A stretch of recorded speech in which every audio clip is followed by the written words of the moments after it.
Igazság szerint nekem személyesen is kedves helyem a Havihegy, családi vonatkozása is van. Az én nagyszüleim itt látták meg először egymást a havihegyi búcsúban, és édesanyámmal is nagyon gyakran jártunk erre. És minden évszakban gyönyörű, és ha vendégeim vannak, akkor az egyik hely, ahova biztos, hogy elhozom őket, hogy innét tekintsünk rá a városra. Otthonról jött csomag, albérletben álmok, könyvek hegygerince, vagy mecseki sétányok. Amikor Pécsre költöztem, az jó ideje volt már a kicsi családunkkal, mert ugye ez nekem választott helyem, nem itt nőttem föl. Turista vagyok ebbe a városba, szóval persze itt lakom meg minden, de állandóan újra és újra fedezek fel helyeket. Szóval azt hiszem, hogy itt fenn nem azt szeretem, hogy itt fenn vagyok, hanem azt szeretem, hogy itt innen fentről tudom áttekinteni a várost. 2008-ban, tehát 11 éve lesz most, hogy itt mondtam ki a boldogító igent a feleségemnek itt a Havihegyi kápolnában. Mind a két később születendő gyermekemet itt keresztelték, és arra is konkrétan emlékszem, hogy amikor itt gyűlt össze a nász nép, akkor volt egy nagy eső előtte, ami állítólag ugye jó gyerekáldás, ami be is jött, és egy nagy eső, amikor itt kitisztultak a felhők, akkor onnan pont arról az oldalról vágott ide, szembe be a kápolnába a nap, és akkor volt a mise, meg maga a szertartás, és utána, amikor kijöttünk, én nem tudtam róla, csak a feleségem, volt egy meglepetés, hogy ennek a most már méltán híres fának az árnyékában állt egy kisebb népi zenekar, Bogárdi Aliz és a többiek, és itt énekeltek egy József Attila feldolgozást. Lassú kövér felhők folynak rá a tájra, napfény koszorúzza, és sörhabos a szája.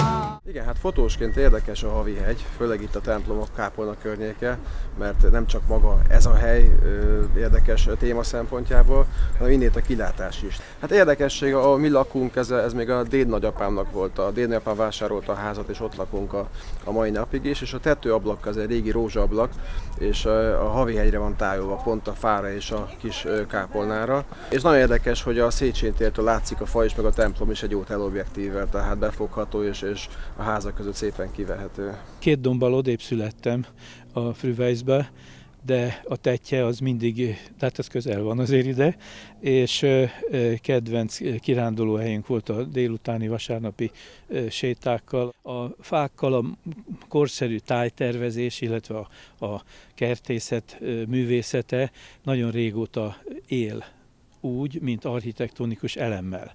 Tehát a fákkal tereket lehet alkotni, a különböző növényeknek a habitusát kihasználva hangsúlyokat, színeket, formákat lehet képezni. Egy nagyon fontos építészeti elem a fa. Ha valaki ide felsétál, akkor elég sok időt el tud tölteni azzal, hogy felfedezi a város szépségeit. Itt a mandulafa és a kápolna, illetve a kereszt mellett a feszület, az egész környék, az egész természet és épített környezet olyan a fának, ami kuriózumát teszi, azt gondolom, ez nem csak Magyarországon, hanem európai szinten is. Minden évszakban nekünk nagy kincs, hogy itt születtünk, itt élünk a Mecsek alján, és nagyon-nagyon szeretünk kimozdulni, és támogatunk minden olyan program lehetőséget, amellyel az emberek figyelmét felhívjuk arra, hogy ennek örüljön mindenki. A válladon pihen sok régi álmod, és onnan figyel, hogyan csinálod. Mutasd most milyen, ha átpróbálod, és nézd, ahogy repül. A válladon pihen sok régi álmod, és onnan figyel. Hogy a mandulafa az nem szimplán nem szimplán növény, hanem sokkal inkább valamiféle erős metaforája vagy toposza a tudásnak, műveltségnek, erős toposza a tavasznak, alig várom, hogy legyen, és ebből következően azt képzelem, hogy az egyik szimbólum a Pécs városának is. Jó ide följönni, feltöltődni, lenézni a városra, itt megnyugodni. Tehát ez nekem egy nagyon meghatározó hely. Hiszek ebbe a Mediterrániába, hogy úgy mond, tehát hogy Pécs az azért már az a környékén, a Mediterránum és valamiért pont a Skandinávia tengelyén, ebben a fura tengelyben hiszek, ebben a két régiónak a szeretetében. És a Mediterránium ugye, hogy Pécset adott, Skandinávia meg azért jutott eszembe, mert sokat járunk Finnországba is, és ott a természettel való harmonikus együttélés, maga a Sissu, az a finn Sissu része például ennek az akciónak is, aminek kapcsán most ide kértetek, és itt állok, hogy egy ilyen gyönyörűséges természeti teremményt, egy fát, egy élőlényt így megőrizni, így felmagasztalni, így jelképé növelni itt ki a városba, ez valami elképesztő.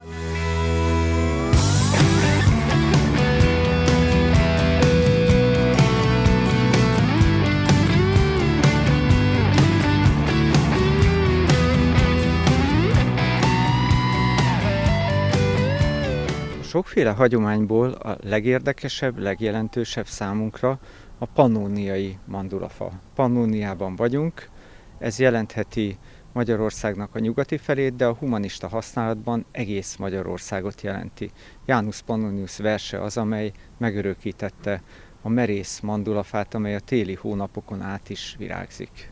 Amikor az iskolában tanuljuk, akkor úgy néz ki ez a vers, minthogyha nekünk valahogy szomorkodnunk kéne. Tehát, hogy virágzol, mandulafa, de majd jól el fog fagyni.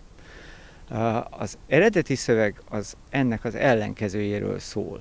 Arról szól, hogy egész télen át virágzik a mandulafa. Ez egy hatalmas csoda. A télen át folyamatosan virágzik a mandulafa, és a tél, amely hagyományosan egy rendkívül mogorva, keserves és zord évszak, arra kényszerül, hogy virágokat fakasszon.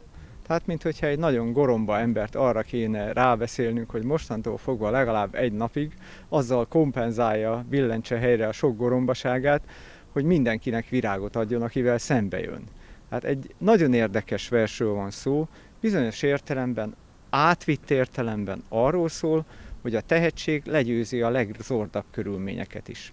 Tehát, hogyha én klikkelek a mandulafára, akkor azért teszem ezt, mert a tehetségnek az erejét látom a versben, a tehetségnek az erejét látom ebben a fában is.